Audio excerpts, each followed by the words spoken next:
ગીર સોમનાથ પ્રાચી તીર્થના રાવળદેવ સમાજના યુવા અગ્રણી તેમજ પત્રકાર અરવિંદભાઈ સોઢાના જન્મદિવસની અનોખી ઉજવણી કરવામાં આવી। દિવ્યાંગ બાળકો સાથે કરી જન્મદિવસની ઉજવણી। ગાયને ઘાસચારો, ગૌશાળામાં દાન, કબૂતરને ચણ નાખી પુણ્યનું કામ કરી ઉજવ્યો જન્મદિવસ। શ્રી મેલડી માતા મંદિરે પ્રાચી પૂજા અર્ચના કરી માતાજીના આશીર્વાદ લઈને ત્યારબાદ માધવ એકેડેમી ખાંભા ખાતે વૃક્ષારોપણનું આયોજન કરવામાં આવ્યું હતું।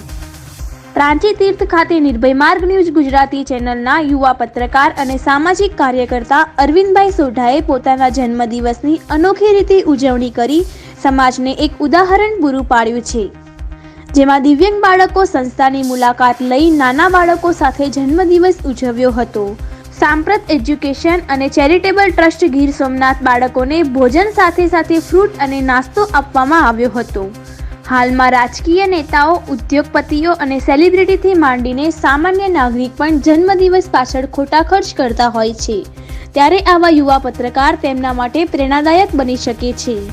અહેવાલ અરવિંદ સોઢા, ગીર સોમનાથ। હું અર્ચુભાઈ પરમાર, માધવ એકેડેમી સંસ્થાના પ્રમુખ શ્રી તેમજ અમારા સંચાલક શ્રી રવિભાઈ બામણિયા, ગામના અગ્રણી પ્રવીણ બાપુ તેમજ જે જન્મદિવસ નિમિત્તે આ સંસ્થામાં જે વૃક્ષારોપણ કરવા આવેલ છે તેવા અરવિંદભાઈ સોઢા આજ રોજ તારીખ 19/12/2020 ને શનિવારના રોજ સોઢા અરવિંદભાઈનો જન્મદિવસ છે। તેઓએ આ સંસ્થાના જ વિદ્યાર્થી છે અને આ સંસ્થામાં જન્મદિવસ નિમિત્તે તેઓએ વૃક્ષારોપણ કરેલ છે। પોતાનો જન્મદિવસ અનોખી રીતે ઉજવણી કરતા તેઓએ દિવ્યાંગ બાળકોને ભોજન કરાવેલ છે તેમજ ગાયોને ગૌશાળાઓની અંદર જઈ અને ઘાસચારો નાખેલ છે। તો અરવિંદભાઈ વતી હું એક સંદેશો પહોંચાડવા માંગુ છું કે આવી રીતે દરેક લોકો પોતાનો જન્મદિવસની અંદર પાર્ટીઓ કરે અને જે ખોટા ખર્ચાઓ કરે છે તેઓને અરવિંદભાઈ અપીલ કરે છે કે આવી રીતે પોતાનો જન્મદિવસ પણ ઉજવજો।